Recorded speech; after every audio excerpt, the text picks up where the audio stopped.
Hi, welcome back to Market Monday. Thanks for joining me each week and keeping up to date on what's happening in the housing market.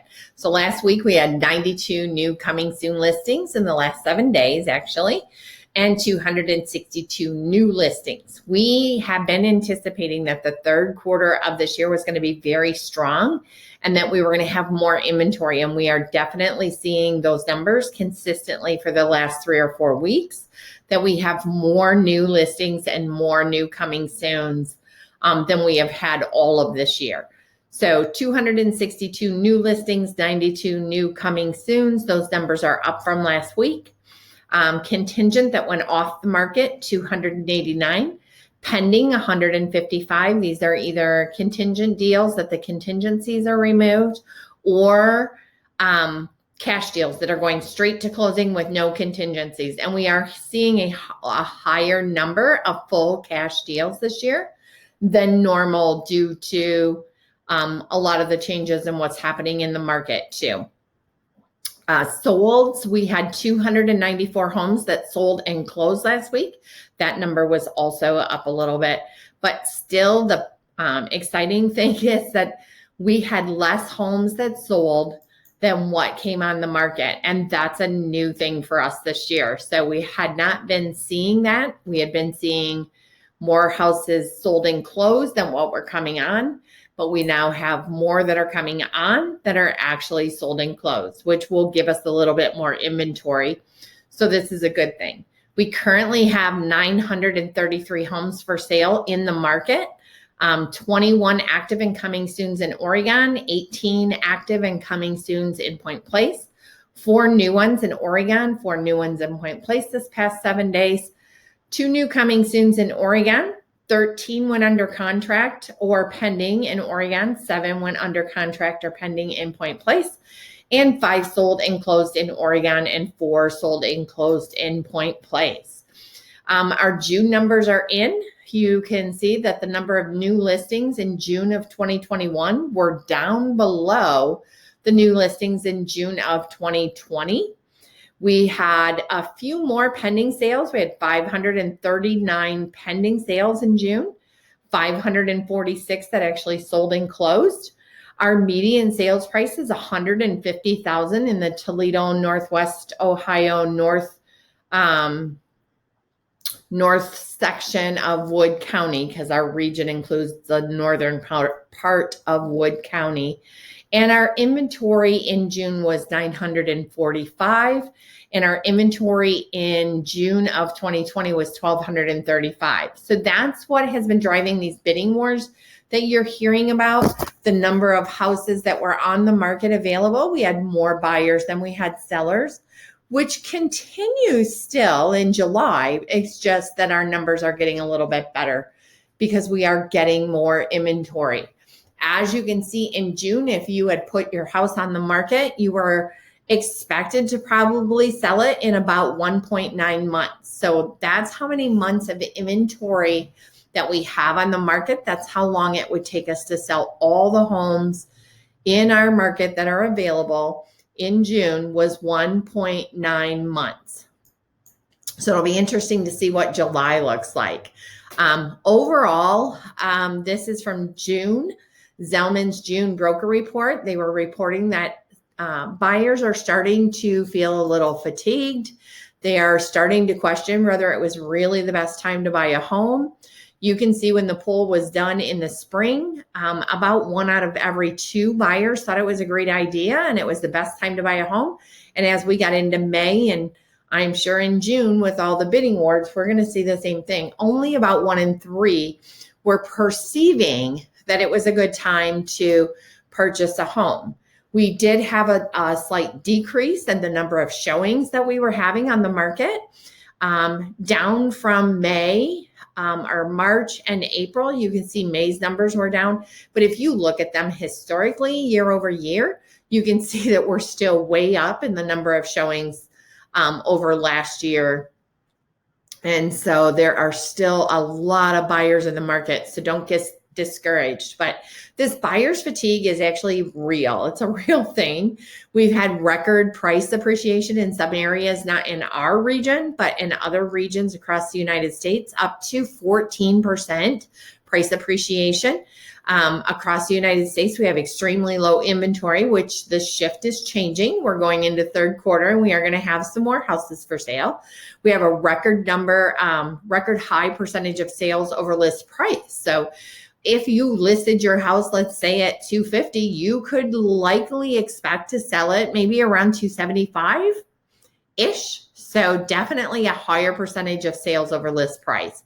Record low number of days on the market. We just talked about 1.9 months of inventory. That's usually at least about 2.9 and usually a little bit higher than that, up to about 4.5 months to sell a home and close. And historically low mortgage interest rates continue.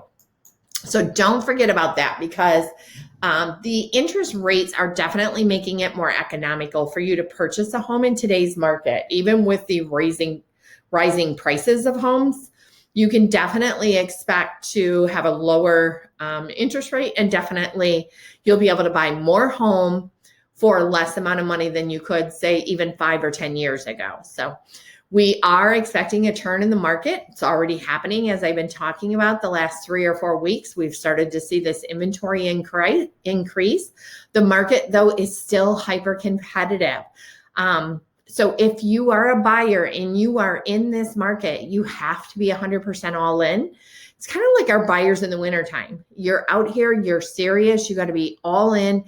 And when you find the house that you love, you want to make sure that you get it. So make sure you're speaking with your agent to make sure what are the best ways to make your offer more competitive. Do not get left behind in this market that we have right now. As you can see, we are strongly in a seller's market. Anytime you have less than 6 months worth of inventory available for sale, which we just talked, we have about 1.9, we had 2.9.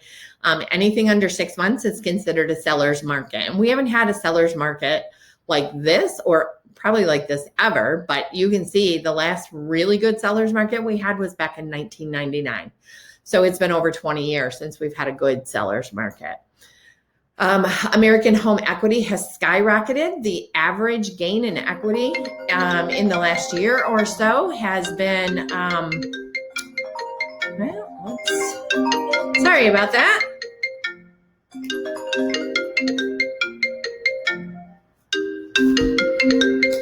Want to try to get my screen back here. Not sure how I lost it.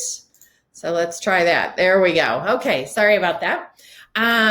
The average gain in equity in a home that is mortgaged in the United States has gained about $33,400. So that is super, super exciting that we've had that gain. And there is 38.2% of all homes in America are owned free and clear. So actually higher than 1 out of 3 Americans own their home completely paid for, and have no mortgage at all. This makes our housing market very, very strong. And it does look like existing inventory is starting to inch up, which we had been expecting. We are starting to see it the last 3 or 4 weeks. We are seeing another significant week over week gain in inventory again. Like I said, the last 3 or 4 weeks, and supply is expected to continue to improve, which is going to give our buyers more options and help tamp down these record high asking prices. So they're going to stabilize. We're starting to see a little bit slowness in the market. Inventory levels, as you can see in January and February and even March, were pretty stable. April, normal spring time, you would have seen a big jump in March, a big jump in April. March was kind of still leveled off. April increase, May increase, and then as soon as we get the June and July in, this is from the National Association of Realtors, you'll see that spike is even higher. So inventory levels are definitely increasing in our market, which is great news for everybody.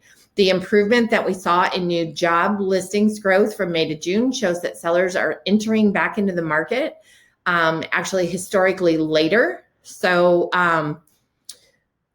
We are seeing definitely, and we just looked at that. So January, February would have normally seen a huge spike in March. We did not. We saw a little bit of spike in March, a bigger spike in April, and then a decent sized spike in May. I can't talk today. And in June and July, we're going to see, and August and September, we're going to see the even bigger spikes. So what we are anticipating, of course, is what we just have continued to talk about, is the higher numbers in homes, in inventory on the market, and that the sellers are actually coming into the market a little bit later. So sellers, if you're thinking about coming into the market or you're already here, don't be too unrealistic. With the market starting to soften a little bit, you want to make sure that you're being realistic about what your home is worth and what you're willing to do to sell your home. If you wait to put your home on the market, you are definitely going to miss out on an extremely attractive selling market right now. It has never been a better time to sell, but it's also a great time to buy, and that is very unusual. We have a buyer and seller market at the same time because of the low interest rates for our buyers and the limited inventory for our sellers. So price appreciation will moderate as the inventory or interest rates and the inventory rises. So as inventory goes up, the prices are going to start to stabilize. As the interest rates go up, we're also going to see a decrease in the number of offers on homes. So talk briefly about the end of 2021. The second half. So we are projecting, or they are projecting, Freddie Mac, Fannie Mae, Mortgage Brokers Association, National Associations of Realtor, and then the average for all four of what they're projecting. They are expecting in the third quarter of 2021 for the interest rates to go up, continue to go up in the fourth quarter. By first quarter of 2022 and second quarter, we're going to continue to see an increase in inventory or increase in interest rates. So these increases will definitely cause your house payment to go up a little bit. So if you're a buyer and you're thinking about it, it's a great time to be a buyer in today's market. We also are projecting, we've just talked about this, the softening of the market. Home prices are not going to continue to accelerate at the prices that are at the pace that they were. The average for the year is projected at about 8.9%. So we will definitely see some stabilization of the home prices. Builder confidence also slipped a little bit. So the National Association of Home Builders housing market index has slipped down to 81. Partly this is contributed because of the lumber prices, the lack of labor, and inability to find land to build on. We definitely do not have enough vacant spaces anymore for buildings. So percentage of mortgage in forbearances is decreasing. So this is really important because we have talked a lot over the last year about being in a housing bubble. And everybody started expecting, well, not everybody, but people started saying, oh my gosh, we're in a bubble and we're going to see all these forbearances and we're going to see all these foreclosures like we had back in the housing bubble in 2008. And then we had the housing crash.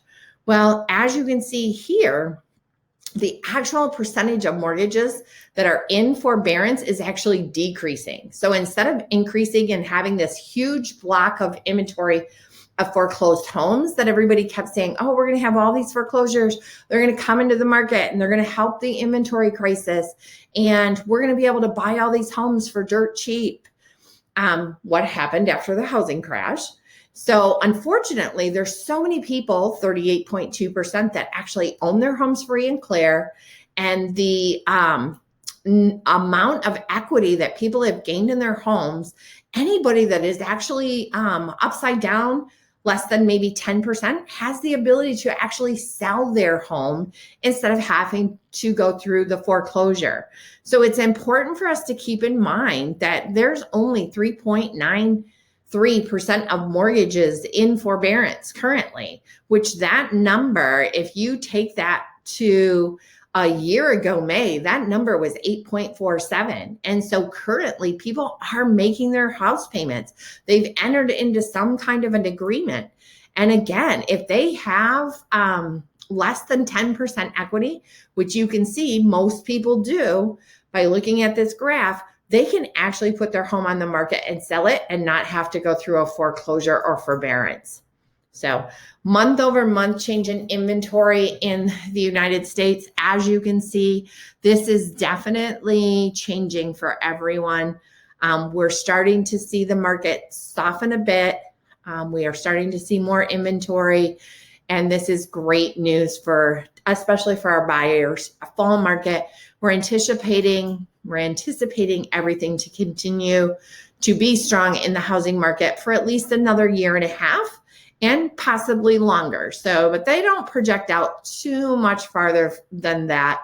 We've actually had a surge in second home sales. A lot of people during COVID bought a second home.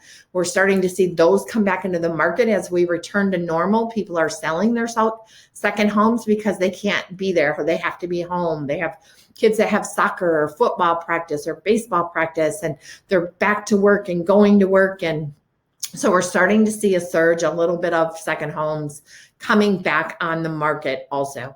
So this is the home sales forecast, and I'm going to end with this one.